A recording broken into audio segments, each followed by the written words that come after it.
Ever scroll through your feed and just feel overwhelmed? You're hit with articles, videos, and ads from every direction. But have you ever stopped to think about what's going on behind the scenes? There's this huge, complex machine working like crazy just to get a second of your attention. Today, we're going to pull back the curtain and dive into that world, the high-stakes content creation minefield, to see why it's so tough for the brands you know and love. First, you got to understand the scale of this thing. I mean, just get your head around this number. Every single minute of every single day, thousands of new articles go live online. It's not just a crowded room, it's a global stadium roaring with new voices, all at once. That's the noise your favorite brands are trying to yell over. So that brings us to the real billion-dollar question, doesn't it? In this absolute ocean of information, how does any company manage to pop their head above the water, get you to listen, and, this is the most important part, actually earn your trust? It's a huge challenge. Let's break down how they try to solve it. To even have a shot at winning your attention, every single business has to clear some major hurdles. These are the day-to-day battles they're fighting. Let's look at the 5 big ones that probably keep their marketing teams up at night. Okay, first up is the personality problem. Think about it. A big brand might have dozens of different people writing for them. Blog posts, social media, emails, you name it. What happens if one writer is super funny and casual, but the next one is all formal and corporate? As a customer, you get whiplash. It's confusing, it's inconsistent, and honestly, it just makes the brand look like they don't have their act together. Next up, the ghost in the machine, algorithms. This is a huge one. Businesses are basically building their houses on land they don't own, platforms like Google or Instagram. They could have an article that's #1, bringing in tons of eyeballs for free. Then, boom, the platform changes its secret formula overnight, and that same article is now buried on page 10. It's invisible. All that traffic disappears, and suddenly they're forced to pay for ads just to get back in the game. And of course, this brings us right back to that wall of noise we talked about. With thousands of other articles all fighting for the same clicks, even a really great piece of content can just get lost. The result? Almost no likes, no shares, no comments. For the business, that's a terrible return on investment, or ROI. It means they're spending time and money creating something that basically no one ever sees. Now, this one is a constant tug of war. Businesses are trying to write for 2 completely different audiences at the same time. You, the human being, and the search engine robots. If they focus too much on stuffing in keywords for the robots, the writing sounds, well, robotic and totally unnatural. But if they ignore the robots and just write a creative masterpiece, there's a good chance no one will ever find it through a search. It's a lose-lose if you can't get the balance just right. And finally, there's the relentless need for speed. The internet moves at a ridiculous pace, and brands feel this pressure to constantly pump out new stuff. But when you're rushing, mistakes happen. We're talking embarrassing typos, or even worse, getting the facts wrong. That kind of stuff can absolutely crush a brand's credibility and undo years of work building trust with their audience. So, with all these obstacles, how do companies even begin to fight back? Well, they don't just wing it and hope for the best.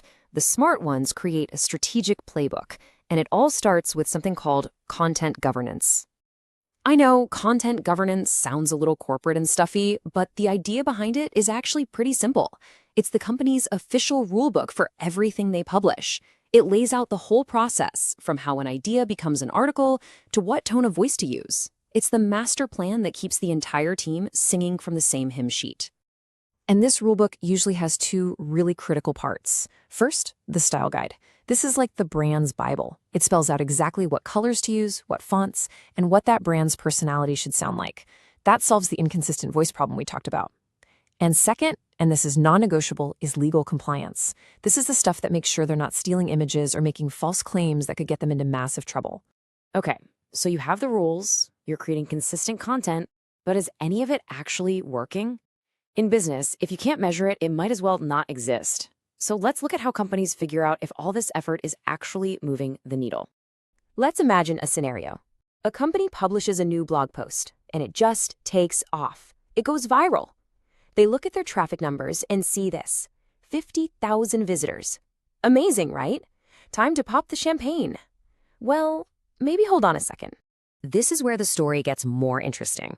We have to look at something called the bounce rate. And this chart is, well, It's pretty brutal.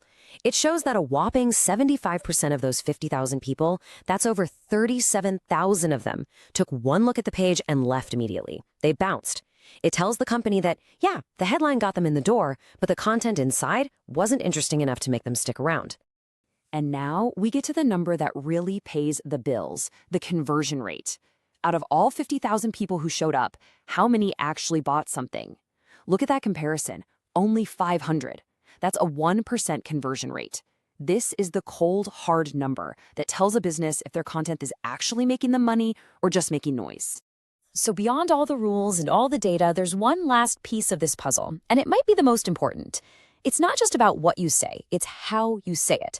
This is where we get into the ethics of influence, that very fine line between persuasion and deception. A perfect example is clickbait. We've all fallen for it. A crazy, misleading headline gets you to click, which, hey, boosts those traffic numbers. But what happens the second you realize you've been tricked? You feel annoyed, you feel cheated, and you lose trust in that source. It's the ultimate short-term gain for a long-term loss, because that trust is so hard to build, and it can be shattered in a single click. And this brings us to a super modern, really tricky ethical question. With AI that can now write entire articles in seconds, companies have a new tool. It can solve that speed problem for sure. But what does it do to authenticity?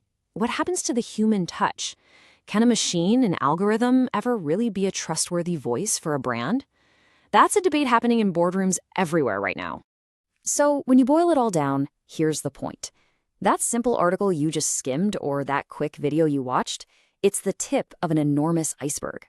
Beneath the surface is this incredibly complex, high-stakes business strategy, a constant battle with algorithms, voices, data, and ethics, all for a tiny slice of your attention and trust. And that leaves us with one last thing to think about. As AI gets scarily good at sounding human, and algorithms get even smarter at showing us what we want to see, what does a real human voice even mean anymore? And for you, as a consumer, how much is that authenticity